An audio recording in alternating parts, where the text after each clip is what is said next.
जाइए गुरुदेव।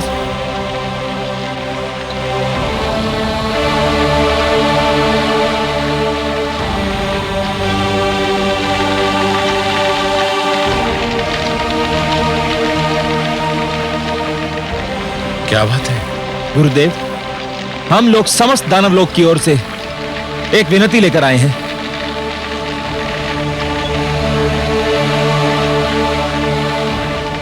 क्या विनती लेकर आए हो तुम? सोमवती अमावस्या के आरंभ होने में अधिक समय नहीं रह गया है। जो कुछ कहना है शीघ्र से शीघ्र कहो।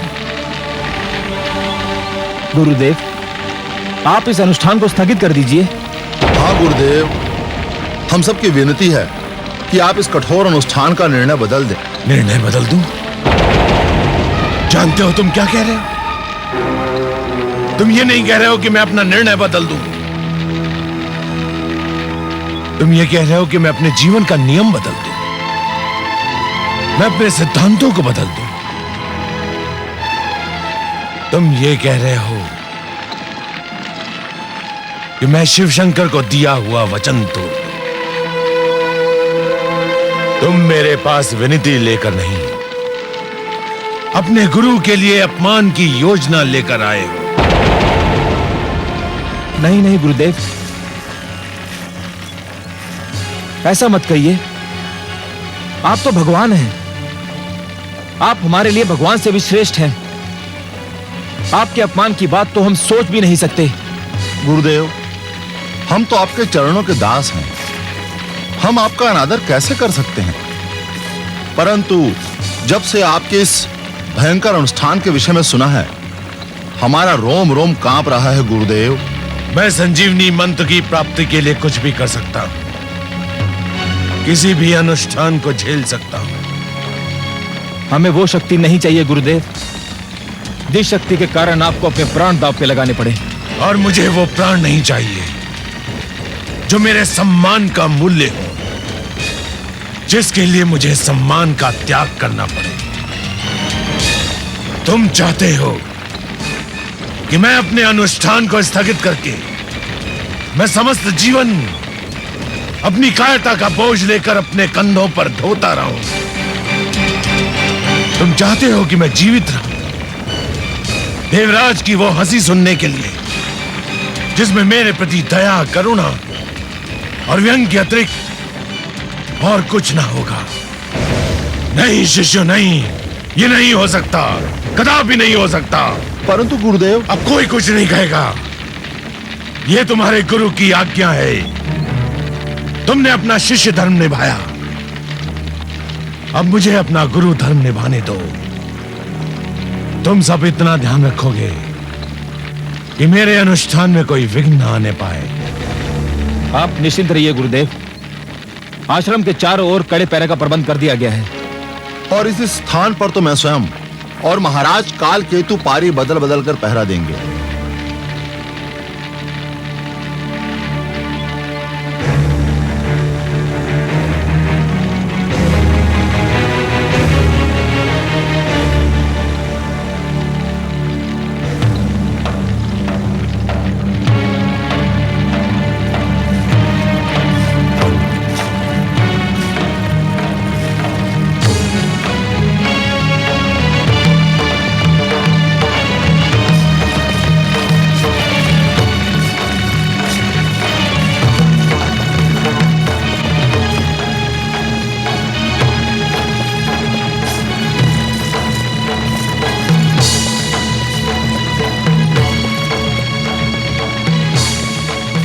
पत्तियों को अग्नि दो काल केतु।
हे नाथ, कहीं सचमुच देवराज का ये असीम विश्वास मात्र भ्रम न सिद्ध हो।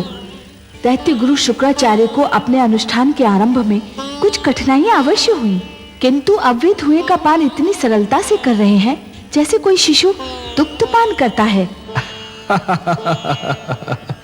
ये संकल्प की शक्ति है महादेवी। जब कोई व्यक्ति किसी कार्य को करने के लिए दृढ़ संकल्प कर लेता है तो पर्वत भी उसके सामने राई के समान हो जाता है। फिर कोई भी बाधा उसका मार्ग नहीं रोक सकती। हे महादेवी, जब एक छोटा सा झरना संकल्प कर लेता है तो चट्टानों की छाती चीर कर बाहर निकलता है। जब एक नन्हा सा बीज उगने का संकल्प करता है तो पथरीली धरती से बाहर फूट कर निकलता है। मानव के मन में असंख्य शक्तियां भरी हैं महादेवी, और इन सारी शक्तियों में महानतम शक्ति है संकल्प। संकल्प असंभव को भी संभव बना सकता है। इसका अर्थ तो ये हुआ कि देवलोक पर कोई महान संकट आने वाला है। निस्संदेह देवराज इंद्र के लिए समस्या अब और गंभीर हो सकती है महादेवी। दैत्य गुरु शुक्राचार्य का अभियान यदि सफल हो गया तो ऐसी घटनाएं घटित होंगी जिनसे सारी सृष्टि संकट में पड़ जाएगी। तीनों से बच कर रहे, शत्रु रोग अंगार, क्या जाने ये किस घड़ी ले ले क्या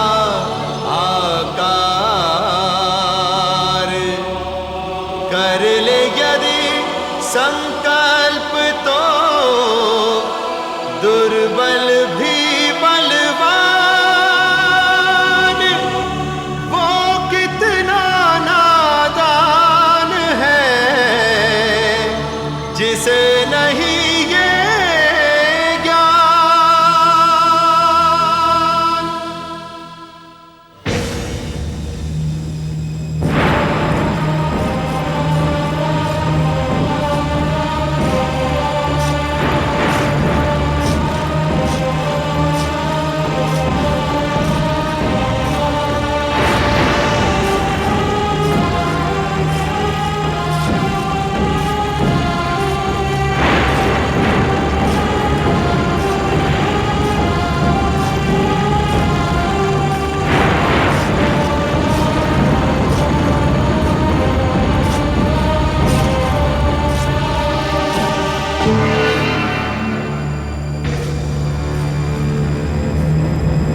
शुक्राचार्य की बुद्धि भ्रष्ट हो गई है।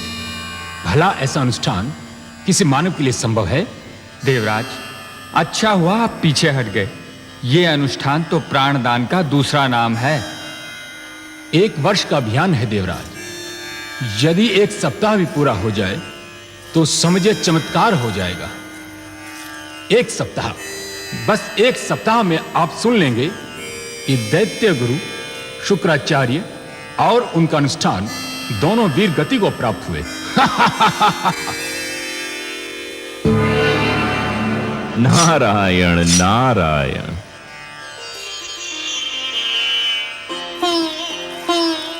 आइए देवर्षि, स्वागत है। आज इधर कैसे भूल पड़े? आपके नंदन वन में इतनी सुंदर चर्चा छिड़ी हुई थी तो मैंने सोचा थोड़ा सा आनंद मैं भी उठा लूं। यहां तो दैत्य गुरु शुक्राचार्य और उनके अनुष्ठान की चर्चा हो रही थी। आप तो जानते ही होंगे इस विषय में आपका क्या विचार है? मेरे विचार की छोड़िए पवन देव, मेरे विचार तो भटकते रहते हैं।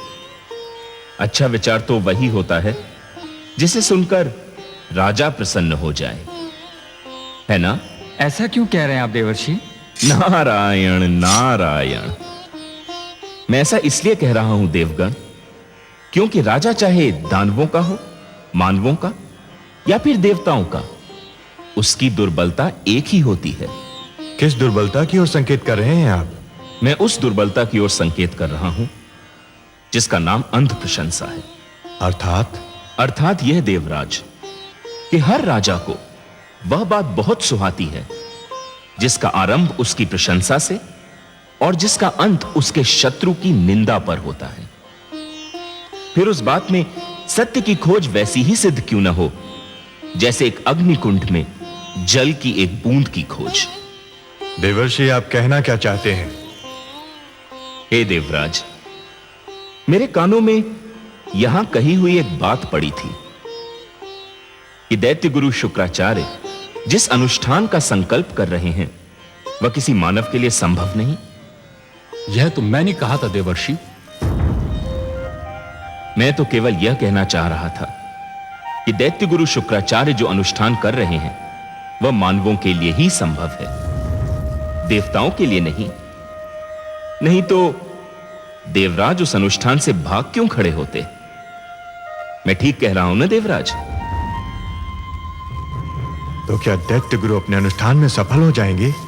हो जाएंगे नहीं, हो रहे हैं देवराज। जो अनुष्ठान के 2 दिन कुशलता से बिता सकता है वह पूरा 1 वर्ष भी बिता सकता है। दैत्य गुरु के अनुष्ठान का चरम बिंदु संजीवनी की प्राप्ति होगा देवराज, और संजीवनी का मिलना देवताओं के लिए संकट के समय का आरंभ। ऐसा मत कहिए देवर्षि, इसकी तो कल्पना मात्र से मेरे तन में झुरझुरी दौड़ जाती है। मेरे पास आपकी इस झुरझुरी का उपचार तो नहीं है देवराज। हां, आपके लिए यह अशुभ समाचार अवश्य है कि दैत्य गुरु शुक्राचार्य का अनुष्ठान सफलता की ओर बढ़ रहा है।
देवर्षि, आपने ये क्या किया? क्या किया मैंने माते? आपने सनसनी फैलाकर समस्त देवलोक में भय का वातावरण उत्पन्न कर दिया। सत्य के प्रदर्शन को आप सनसनी कह रही हैं माते? मैंने देवलोक में सनसनी नहीं फैलाई। देवराज इंद्र अपनी अंध प्रशंसा से भ्रमित हो रहे थे। मैंने तो केवल सत्य कहकर उन्हें सावधान करना चाहा था, भयभीत नहीं। माते, आप तो जानती ही हैं कि बातें दो प्रकार की होती हैं। पहली वे जो सुनने में तो अच्छी लगती हैं किंतु सत्य नहीं होती, और दूसरी वे जो भले ही सुनने में अच्छी न लगें किंतु सत्य होती हैं। मैंने देवराज इंद्र से केवल सत्य कहा था, भले ही वह उन्हें सुनने में अच्छा ना लगा हो। समस्या यह है माते कि देवताओं के राजा होते हुए भी देवराज ऐसे लोगों से घिरे रहते हैं जो केवल उनकी झूठी प्रशंसा करते रहते हैं। देवर्षि ठीक कह रहे हैं महादेवी। किसी को अपने संकट से सावधान कराना अर्थात अपना धर्म निभाना। फिर वो असावधान व्यक्ति कम से कम ये तो नहीं कह सकता कि किसी ने मुझे संकट से सावधान ही नहीं कराया। परंतु हे कमल नयन, इस घबराहट में देवराज कोई अनुचित पग उठा ले तो क्या होगा? यही तो देवेंद्र के विवेक की परीक्षा होगी ना महादेवी। इसी से तो सिद्ध होगा कि क्या देवेंद्र को अपनी भूल का आभास हुआ है या फिर वो अपनी भूल को छुपाने के प्रयास में दूसरी भूल कर बैठेंगे। क्या मलय केतु, ये क्या कह रहे हैं गंधर्वराज चित्ररथ? हाँ देवराज, दैत्य गुरु शुक्राचार्य पर तपस्या की कठोरता का कोई प्रभाव दिखाई नहीं दे रहा है। हमें तो भय है देवराज कि वो अपनी परीक्षा में सफल हो जाएंगे। असंभव, ये नहीं हो सकता, कदापि नहीं हो सकता। रक्षिता, ऋताची, ऋतुपर्णा, आज्ञा देवराज। दैत्य गुरु शुक्राचार्य का अभियान सफल हो गया तो समस्त देव और मानव संस्कृति घोर संकट में पड़ जाएगी। शीघ्र धरती पर जाओ और किसी भी प्रकार उनके अनुष्ठान को विफल करो। उनका ध्यान अपनी ओर आकर्षित करो और उनकी तपस्या में विघ्न डाल दो। जाओ, मेरी आज्ञा का पालन करो। रक्षिता, ऋताची, ऋतुपर्णा, तुम सब चुप क्यों हो? क्या मैं तुम्हारे मौन का यह अर्थ लूं कि तुम्हें अपने अधिपति की आज्ञा स्वीकार नहीं? हम इतना साहस नहीं देवराज, परंतु क्या? हमें दैत्य गुरु शुक्राचार्य से भय लगता है। भय? क्यों भय लगता है? दैत्य गुरु महान विद्वान और तेजस्वी हैं। वो हमें श्राप दे सकते हैं और उनके श्राप से तो कोई भी मुक्ति नहीं दिला सकता। देवराज, आप ही नहीं।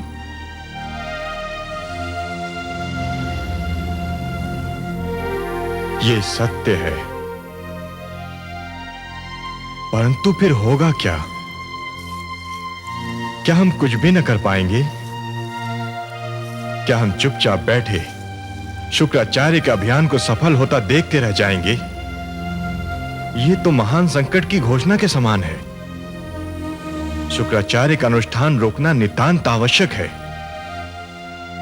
परंतु कौन करेगा यह कठिन कार्य? कौन रोकेगा यह अभियान? मैं करूंगी पिताश्री, मैं रोकूंगी दैत्य गुरु शुक्राचार्य का अभियान। जयंती, मेरी पुत्री, तुम? हाँ पिताश्री, मैं धरती पर जाऊंगी और शुक्राचार्य का अनुष्ठान विफल कर दूंगी। तुम जाओगी? नहीं, यह कदापि नहीं हो सकता। मैं तुम्हें जाने की अनुमति नहीं दे सकता। क्यों पिताश्री, क्यों नहीं दे सकते? इसलिए कि तुम मेरी पुत्री हो। और ये अप्सराएं, ये कुछ भी नहीं लगती आपकी, जो सदैव आपके संकेत पर कठपुतलियों की भांति नाचती रही हैं, जो देवलोक के हित के लिए, आपके हित के लिए अपना मान सम्मान न्योछावर करती रही हैं।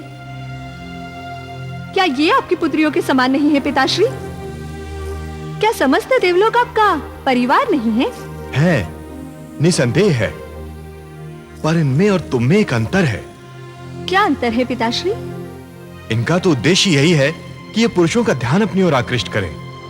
नारी और पुरुष में एक दूसरे के प्रति स्वाभाविक आकर्षण होता है पिताश्री, परंतु यह आकर्षण एक दूसरे से प्रेम करने के लिए, एक दूसरे पर न्यौछावर होने के लिए बना है।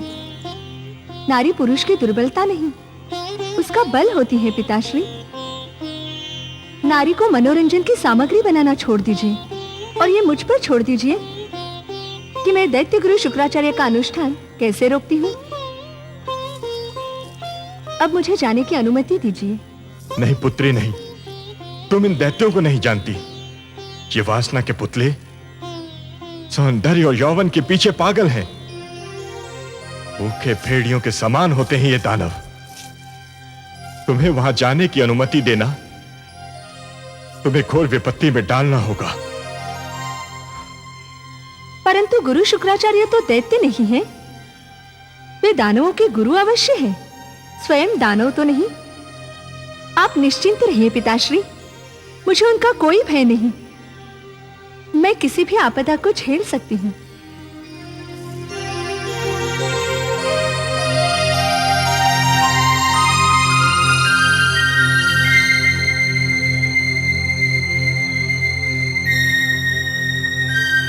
हे सर्वेश्वर, ये घटना तो बहुत विचित्र मोड़ ले रही है।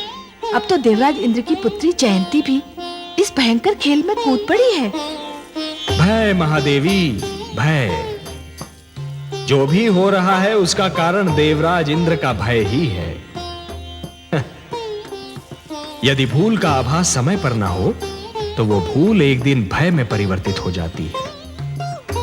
देवराज इंद्र को अब आभास हुआ है कि अपने अभिमान में उन्होंने दैत्य गुरु शुक्राचार्य की शक्ति का अनुमान नहीं लगाया था। अब उन्हें यह भय भी हो रहा है कि देवराज के हाथ से यह देवलोक की सत्ता छिन जाएगी। सत्ता छिन जाने का भय विवेक को नष्ट कर देता है। परंतु हे नारायण, जयंती को इस भयंकर खेल में कूदने की क्या आवश्यकता थी? इसका कारण भी भय है देवी।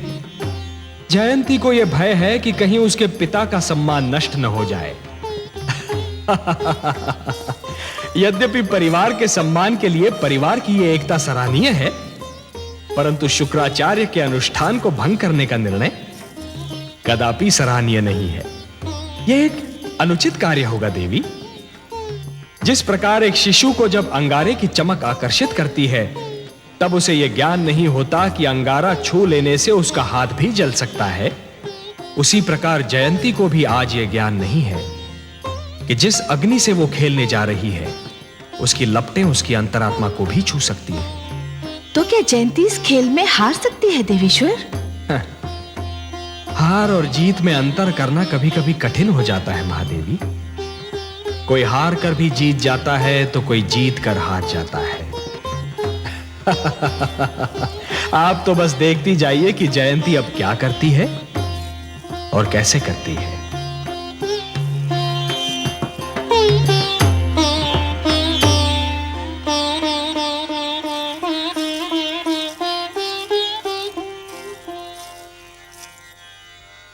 पुत्री, तुम्हारा निर्णय सर्वथा अनुचित है। क्यों माताश्री? तुम्हें इस भयंकर खेल में कूदने की कोई आवश्यकता नहीं थी। क्या मैं इसका कारण जान सकती हूँ? कारण ये है कि तुम मेरी पुत्री हो, कन्या हो, और कन्याओं को इन बखेड़ों में नहीं पड़ना चाहिए। माते, मुझे आश्चर्य हो रहा है कि आप परिवार के सम्मान को बखेड़ा कह रही हैं। कुछ भी हो, कन्याओं के लिए कुछ सीमाएं बनाई गई हैं और उन सीमाओं से बाहर निकलना उनके लिए अच्छा नहीं होता। तो आप ही यही समझती हैं कन्याएं दुर्बल और तुच्छ होती हैं। जो काम पुत्र कर सकते हैं वो पुत्रियां नहीं कर सकती, या उन्हें नहीं करना चाहिए। आप भूल रही हैं माताश्री, परिवार के सम्मान की रक्षा केवल पुत्रों का कर्तव्य नहीं, पुत्रियों का भी कर्तव्य है।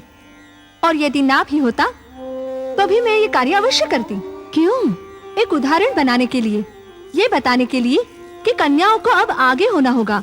वे सारे कार्य करने होंगे जो अब तक केवल पुरुषों के लिए सीमित समझे जाते थे। पुत्री, तुम नहीं जानती तुम क्या कर रही हो।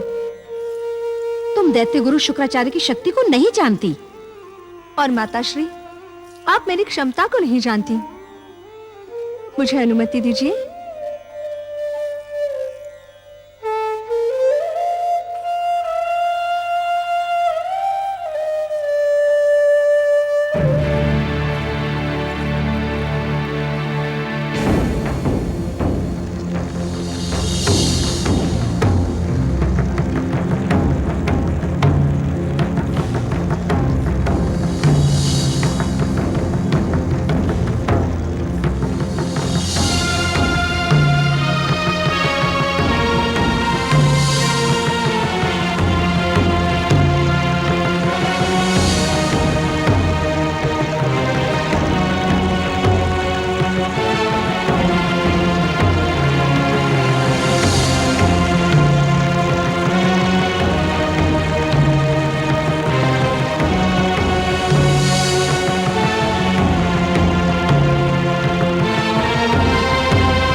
मुझे तुम पर गर्व है पुत्र। जो कार्य तुम कर रहे हो वो तुम्हारा नाम संसार में अमर कर देगा। धन्य हो तुम पुत्र। तुम्हारा प्रयत्न सफल हो, तुम्हारी कामना पूर्ण हो, इसके लिए मैंने भी आज से अन्न और जल दोनों का त्याग कर दिया है। जब तक तुम्हारा अनुष्ठान पूरा नहीं होगा तब तक ना कुछ खाऊंगी और ना कुछ पीऊंगी। मेरा आशीर्वाद सदैव तुम्हारे साथ है, वो सदैव तुम्हें बल प्रदान करेगा।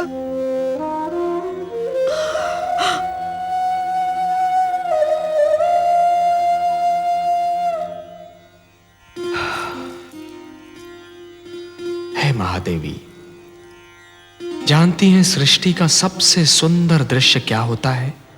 हाँ कमल नयन, वो दृश्य जिसे देखकर आपका मुख पुष्प की भांति खिल उठता है, वही दृश्य जो हमने अभी देखा।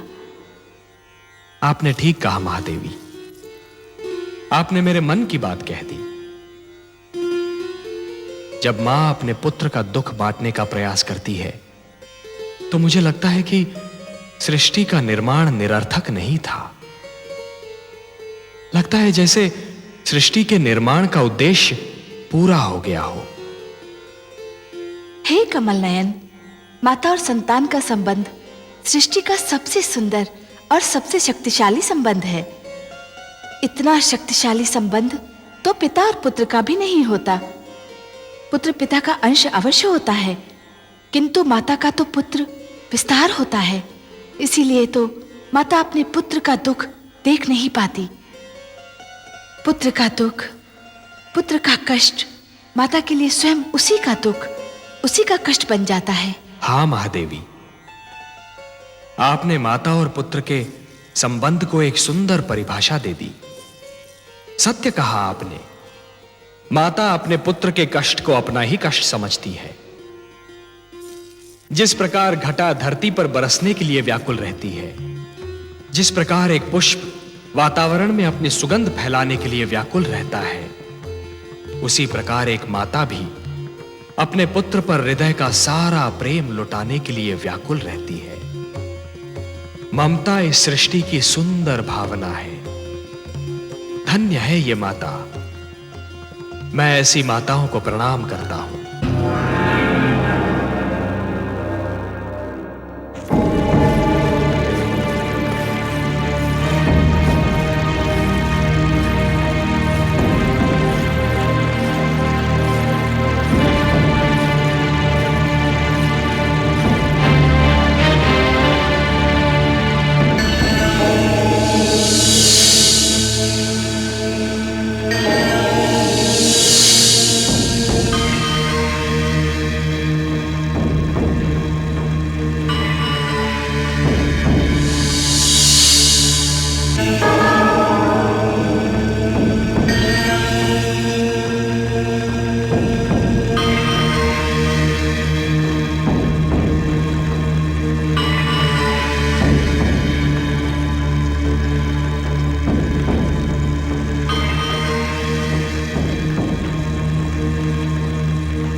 कौन हो तुम? मैं गुरु शुक्राचार्य की शिष्या हूँ श्रीमान। हिमालय पर तपस्या करती हूँ। मुझे समाचार मिला कि मेरे गुरु अपने जीवन को दांव पर लगाकर अनुष्ठान कर रहे हैं, तो मैं उनके दर्शन को चली आई। दर्शन कर लिए, अब लौट जाओ। हाँ दैत्यराज, गुरु के दर्शन से तो मैं धन्य हो गई, परंतु अब क्या चाहती हो तुम? गुरुदेव अनुष्ठान में भाग लेने के उद्देश्य से मैं थोड़ा सा चंदन साथ लाई थी। आप अनुमति दे दे तो इसे अग्नि में डाल दूं?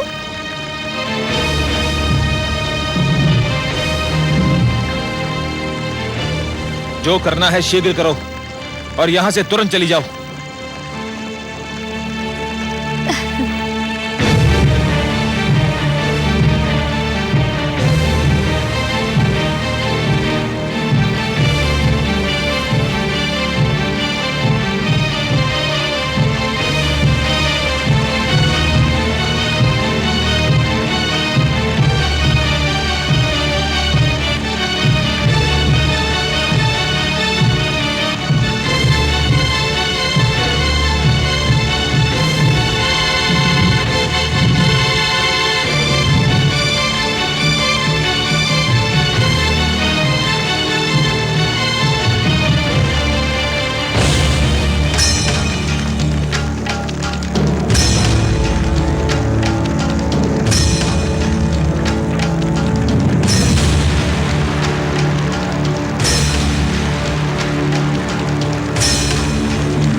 मैं संजीवनी मंत्र उसी को दूंगा जो 1 वर्ष तक धरती के 365 दिन वृक्ष से उल्टा लटक कर जल और अन्न त्याग कर